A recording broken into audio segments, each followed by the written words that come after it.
आखिर क्यों अधर्म की ओर से द्रोणाचार्य ने युद्ध किया?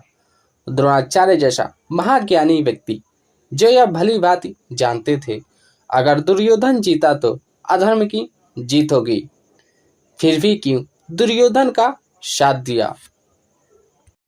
आखिर द्रोणाचार्य की ऐसी क्या व्यवस्था थी जो दुर्योधन जैसे अधर्मी को जिताने के लिए विवश थी? दोस्तों, इन सभी का कारण है द्रोणाचार्य का अपना पुत्र मोह। द्रोणाचार्य अपने पुत्र अश्वत्थामा से बहुत प्रेम करते थे। धीरे धीरे अश्वत्थामा के प्रति उनका प्रेम पुत्र मोह में बदलने लगा। अपने पुत्र के लिए द्रोणाचार्य दुर्योधन का साथ देने लगे। जरा सी बात यह दोस्तों, जब अश्वत्थामा बहुत छोटे थे तब द्रोणाचार्य के पास कोई गाय नहीं थी। अन्य ब्राह्मण पुत्रों को दूध पीते देखकर अश्वत्थामा ने भी दूध मांगा। तब उनकी माता कृपि ने आटे का घोल बनाकर अश्वत्थामा को पिलाया। अश्वत्थामा को आटे का घोल पीते देखकर द्रोणाचार्य को अपने आप पर बहुत ग्लानि हुई। द्रोणाचार्य ने तब अपने बचपन के मित्र द्रुपद के पास गए और उनसे सहायता मांगी। द्रुपद ने द्रोणाचार्य की कोई सहायता नहीं की और तो और उनका अपमान भी किया। द्रोणाचार्य उस अपमान को नहीं भूले और प्रतिशोध लेने के लिए निश्चय कर लिया।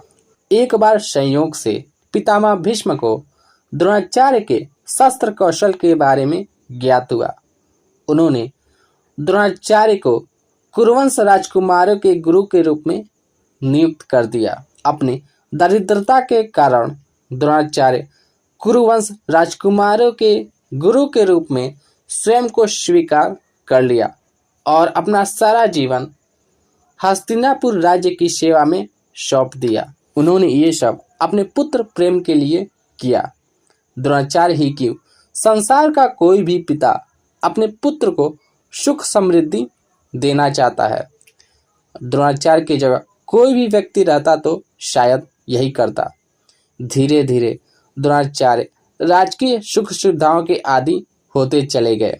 उनका पुत्र अश्वत्थामा को कुरुवंश राजकुमार के समान ही सुख सुविधाएं मिलने लगी। धीरे धीरे समय बीतता गया। द्रोणाचार्य स्वयं को सिंहासन के प्रति अधीन बना लिया। सिंहासन से जो आदेश मिलता उसे स्वीकार कर लेते, चाहे वह गलत हो या फिर सही।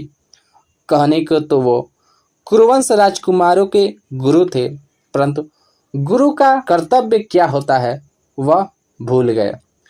द्रोणाचार्य का शिष्य दुशासन ने द्रौपदी का चीर हरण किया, परंतु वे चुप रहे। विराट युद्ध की बात ही अलग है। द्रोणाचार्य तो अपने पुत्र मोह में इतना लिपट चुके थे कि महाभारत युद्ध में किसकी ओर से युद्ध करना चाहिए ये भी नहीं सोचा। महाभारत युद्ध के समय धृतराष्ट्र ही हस्तिनापुर के राजा थे। इसीलिए द्रोणाचार्य सिंहासन के प्रति अपनी निष्ठा दिखाते हुए दुर्योधन की ओर से युद्ध किए। विदुर के समान वह भी युद्ध में हिस्सा लेने से मना कर सकते थे। दोस्तों, द्रोणाचार्य के जैसे ही अगर सब कोई पुत्र मोह में उलझ जाए और अधर्म का साथ देने लगे तो सृष्टि का ही अंत हो जाएगा।